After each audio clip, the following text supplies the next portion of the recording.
एक देश दूसरे देश के सैनिक को मारता है तो वो अपने देश में शहीद है जो मर गया है, लेकिन दूसरे देश में तो उसने अपने दुश्मन को मारा है। दूसरे देश वाले ने, सैनिक ने अपने दुश्मन को मारा हुआ है।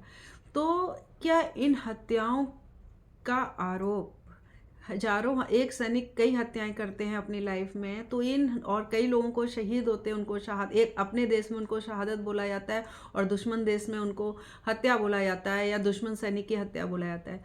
तो क्या इन हत्याओं का के दोषी वो सैनिक होते हैं, उनकी आत्माओं पर इसका दोष लगता है? तो आज हम इसी चीज़ को डिस्कस करेंगे और आत्मा के लेवल पर और आगे के आयामों में जब मृत्यु के बाद ऐसे जो युद्ध में लड़ते हैं और मरते हैं या मारते हैं, तो ऐसे सैनिकों की क्या गति होती है, या इनको हत्या का जो दोषी इनको माना जाता है नहीं माना जाता, इनका दोषारोपण इनके लिए है या नहीं है, और ये कैसे होता है ये सब। तो चलिए हम आज के उसमें एक बड़ी इंटरेस्टिंग सी कहानी है और सच्ची कहानी है, जो कि एक माया नाम की युवती थी और ये अमेरिकी युवती थी, और जो कि डॉक्टर वीज़ के यहाँ सेशन के लिए आई थी और नाम गोपनीयता की वजह से चेंज किया गया इनका। बाकी कहानी पूरी सच्ची है। तो ये सेशन में आई, इनको ये परेशानी थी अपने निजी जीवन में, जो इनका भी वर्तमान का जीवन था, उनको ये परेशानी थी कि उनको डर बहुत लगता था। उनको इतना डर लगता था अपनी खुद की, हमेशा हर वक्त इन्हें डर सताता था कि इनकी कभी भी मृत्यु हो सकती है, और इनको अपने अपनों की हत्या का भी डर लगता था कि इनकी कभी भी मृत्यु हो सकती है और कभी भी ये उनको छोड़ के जा सकते हैं। तो इस डर ने उनका बिल्कुल उनकी लाइफ को डिस्टर्ब किया हुआ था। पहले के 15-16 जो साल थे उनके ईयर के, जब वो टीन्स थी तब ये डर हल्का था, लेकिन जैसे जैसे उम्र बढ़ती जा रही थी, अभी उनकी एज 29 ईयर्स की हो गई थी और उनका डर भी उसी तरह से बढ़ता जा रहा था। तो इस डर से वो इतनी परेशान हो चुकी थी अपने सपनों से, और वो अपने कैरियर पर फोकस नहीं कर पा रही थी। यहाँ तक कि वो अपनी व्यक्तिगत रिलेशनशिप्स पर भी फोकस नहीं कर पा रही थी। वो किसी के साथ उस रिलेशनशिप में रह नहीं पाती थी, उनकी स्थायी रिलेशनशिप हो नहीं पाती थी, क्योंकि वो एक अंदर से अनजाने भय से, हर चीज़ एक छूट जाने के भय से वो परेशान रहती थी। तो इस डर के लिए वो इस डर के उपचार के लिए वो डॉक्टर वीज़ के पास आई और उनका सेशन हुआ। तो सेशन के दौरान जब उनको हिप्नोटाइज किया गया और उनको एक सब कॉन्शियस स्टेट में जब उनको ले जाया गया, तो उन्होंने देखा कि वो एक जर्मन पायलट है और उनका नाम एरिक है। अब वो बहुत अच्छी तरह से, उनकी अच्छी सी प्यारी सी फैमिली है, उनकी एक बेटी है जिसका नाम मार्गोट है और उनकी पत्नी है। तो और जो उनकी बेटी थी, जो मार्गोट थी, जो 3-4 साल की बेटी थी, तो वो इस जन्म में उनकी बेस्ट फ्रेंड जूडी के रूप में उन्होंने उसको पहचाना। और जूडी और उनकी फ्रेंडशिप हुए थोड़ा ही टाइम हुआ था, बट उनमें बहुत बेटर अंडरस्टैंडिंग हो गई थी और वो एक दूसरे की बहुत केयर करते थे। तो इस तरह से उन्होंने पहचाना। और लेकिन वो अपनी पत्नी का, उनका इस जन्म से, वर्तमान जन्म से उनका कोई रिश्ता नहीं था, पूर्व जन्म में वो उनकी पत्नी थी। तो उनका अच्छा खुशहाल जीवन था और वो 12वीं शताब्दी के जर्मनी देश में रहती थी। 12वीं शताब्दी का टाइम था और वो अच्छा खासा जीवन व्यतीत कर रही थी, अपनी फैमिली के साथ में खुशहाल जीवन व्यतीत कर रही थी। बट युद्ध चलने की वजह से युद्ध का माहौल बन गया था और युद्ध चलने की वजह से देश में अस्थिरता का माहौल था और वातावरण बहुत अशांत था, जिससे कि इनको डर लगता था कि अब ये इनका आगे का टाइम कैसा जाने वाला है। और ये एक वायुसेना में एक पायलट थी, इनका नाम एरिक था, इनकी उम्र 35 साल की थी। तो इनको फिर ये मालवाहक जहाज़ में काम करते थे और मालवाहक जहाज जो पायलट थे ये, और मालवाहक जहाज को यहाँ से वहाँ सैन्य सामान ले जाने का कार्य किया करते थे। जो मिलिट्री का, आर्मी का सामान होता है वो ले जाने का काम इनको मिला। तो जब जर्मन का युद्ध स्टार्ट हो गया, एक अमेरिका और फ्रांस वगैरह के एक साथ थे ये देश और जर्मन था एक तरफ में। तो जब ये युद्ध उनका स्टार्ट हुआ तो उनको भी युद्ध में फ्रंट पर जाने का उनको आदेश मिला और उनकी नौकरी थी तो उन्हें जाना पड़ा। तो इन्होंने अपने आप को, जब वो उस टाइम में गए, डॉक्टर वीज उनको आगे सेशन में बढ़ाकर ले गए, क्योंकि उनके डर का कारण ढूंढना था। तो उनको आगे सेशन में बढ़ाकर उस जगह पर ले गए कि जहाँ जो उनके जीवन का महत्वपूर्ण समय था, जहाँ उनके डर के कारणों की जड़ें हो सकती थी, समस्या का निदान मिल सकता था। तो वो उनको वहाँ पर उन्होंने उस काल में आगे वो जब बढ़े तो उन्होंने अपने सम्मोहन में माया ने देखा कि वो एक युद्ध स्थल पर है, एक हवाई पट्टी पर है, उनका विमान खड़ा हुआ है, वो एक पायलट की ड्रेस पहने हुए, उन्होंने एक जैकेट पहना हुआ है और जैकेट पर पंख के निशान बने हुए हैं। और जैकेट उनकी बहुत गंदी हो गई है, वो लोगों काफ़ी घायल हुए हैं उस युद्ध में। अभी हाल ही में अमेरिका की सेना ने बम्बार्डिंग करी है तो इस जगह पर, तो काफ़ी लोग घायल हुए हैं। वो सहायता सामग्री और वो सब सामान लेकर पहुंचे हुए हैं वहाँ पर, वो घायलों की मदद कर रहे हैं। तो देखिए उन्होंने खुद एरिक और डॉक्टर वीज के शब्दों में, डॉक्टर वीज ने पूछा, आपने क्या देखा? मैंने एक हवाई जहाज का आगे का हिस्सा देखा और हवाई पट्टी देखी। क्या तुम जानती हो कि वह विमान कहाँ है? एलिस्टियन, फ्रांस में। फौज बर्बाद हो चुकी है, काफ़ी दूर का इलाका है, पास में कोई कस्बा नहीं है। तुमने क्या देखा? मैंने ध्वस्त टूटे भवनों इमारतों को देखा। मैं घायलों के साथ हूँ, उनकी मदद कर रही हूँ। मैंने एक तरह का जैकेट पहना है, मेरे बाल सुनहरे और आंखें नीली हैं। जैकेट के ऊपर पंख बने, मैं एक पायलट हूँ। तुम हवाई जहाज उड़ाते हो? क्या ये तुम्हारा काम है? हाँ, मैं नौकरी में हूँ। हमारे विमान पर गोले दागने वाली गन है। मैं एक तरह का हेलीकॉप्टर उड़ाता हूँ और उस पर दिशा सूचक यंत्र भी लगा हुआ है। उसके 4 इंजन हैं और ये फिक्स्ड विंग है। मैं डरा हुआ हूँ, वो लौट आएंगे, मेरे दोस्त मर रहे हैं। तुम किसके वापस आने से डरे हुए हो? दुश्मन, विदेशी सशस्त्र अमेरिकी सेना। आगे युद्ध फिर से शुरू हो चुका है। हमें हवाई पट्टी पर जाकर बाकी विमानों को हटाना होगा। दुश्मन सेना हमारे करीब बम गिरा सकती है। अचानक माया तेजी से सांसें लेने लगी। क्या हुआ? तुम्हारे साथ कुछ हुआ है? मैं आग से डरकर भाग रहा हूँ। मेरा दल आग के कारण बिखर गया है।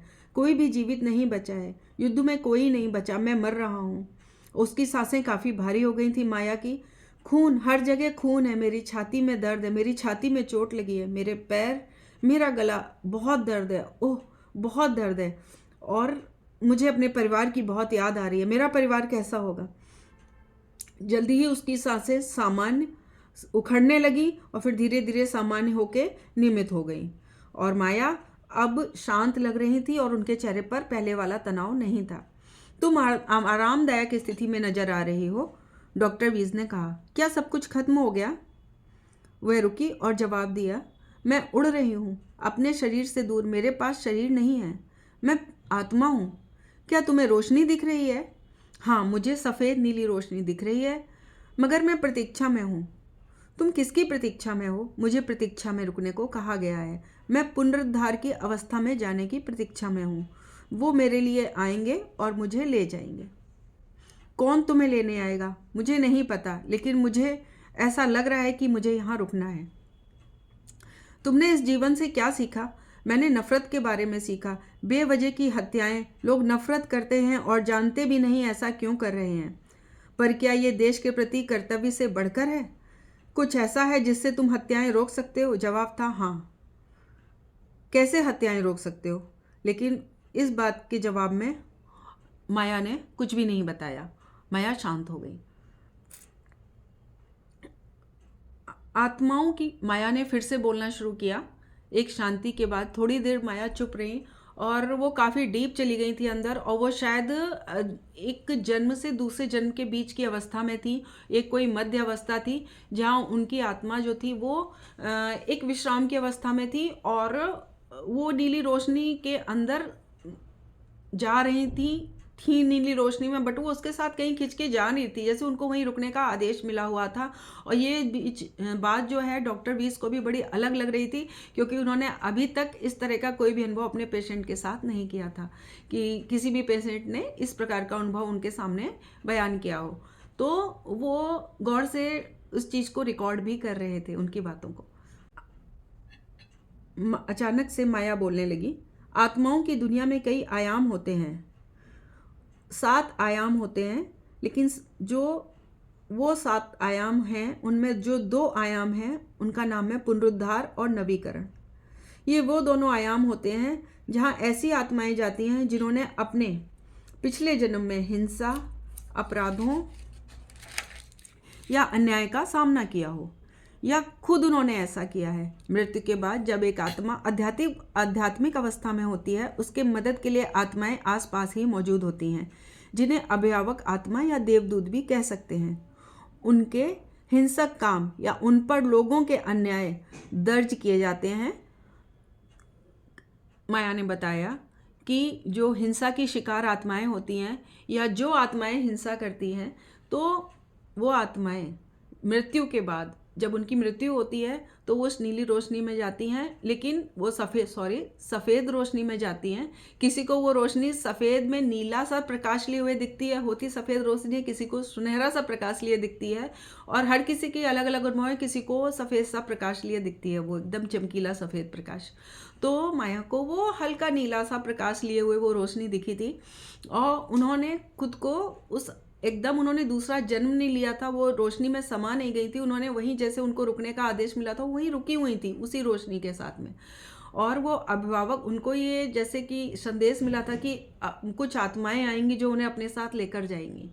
तो उन आत्माओं को उन्होंने अभिभावक आत्माओं का नाम दिया था। हम आप उसको देवदूत भी उनको बोल सकते हैं।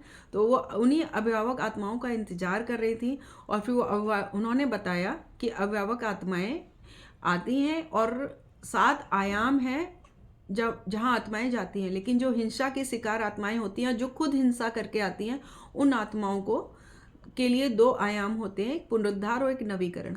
सबसे पहले वो पुनरुद्धार के आयाम में जाती हैं, जहाँ अभिभावक आत्माएं उनकी देखरेख करती हैं और उनको उन भय से, आतंक से और एक हीलिंग एनर्जी के द्वारा जो उनकी आत्माओं को क्षति पहुंची है, उन्होंने खुद घाव लिए हैं, वुंड खाए हैं और उन्होंने हिंसा का सामना किया, उन्होंने पेन झेला है, तो उनकी आत्मा की काफ़ी एनर्जी ड्रेन हो चुकी होती है, ख़त्म हो चुकी होती है। और इसी तरह से अगर उन्होंने हिंसा भी की है तो इस जन्म में उन्होंने हिंसा की है, लेकिन जब वो आत्म रूप में आती हैं तो उनको पता चल जाता है कि उन्होंने कितनी हिंसा की है, तो इसका भी असर उनकी आत्मा पर होता है। उनकी आत्मा की जो एनर्जी होती है वो बहुत कम हो जाती है, क्षीण हो जाती है। तो पुनरुद्धार की अवस्था में अभिभावक आत्माएं उनकी देख रेख करती हैं और एनर्जी से उनको हीलिंग करती हैं। ये होता है उन सैनिकों की आत्माओं के साथ में या उन लोगों की आत्माओं के साथ में कि जो किसी भी कारण से, चाहे वो युद्ध हो या उनके साथ किसी ने अपराध किया हो, हिंसा का शिकार होते हैं, या वो अपराधी हैं और खुद भी हिंसा करते हैं, इस तरह के अपराधियों के साथ भी, लेकिन उनके साथ कुछ अलग होता है। मैं सिर्फ उन लोगों की बातें कर रही हूँ अभी कि ये मतलब जो न्याय के लिए लड़ते हैं दोनों तरफ से, हर देश अपनी देश की तरफ से हर सैनिक लड़ रहा है, वो न्याय के लिए लड़ रहा है, अपने देश के लिए लड़ रहा है, पर हत्याएं तो हो रही हैं, अपराध तो हो रहे हैं, हिंसा तो हो रही है, या वो किसी पर कर रहे हैं और उन पर भी हो रही है। तो ऐसे में जो आत्मा की एनर्जी क्षीण होती है तो उसकी हीलिंग कैसे होती है? तो वो एक आयाम होता है पुनरुद्धार का, उसमें अभिभावक आत्माएं उन लोगों को ले जाती हैं जहाँ उनकी हीलिंग से एनर्जी होती है। उसके बाद फिर उनको एक दूसरे आयाम में भेजा जाता है जिसे नवीकरण का आयाम कहते हैं।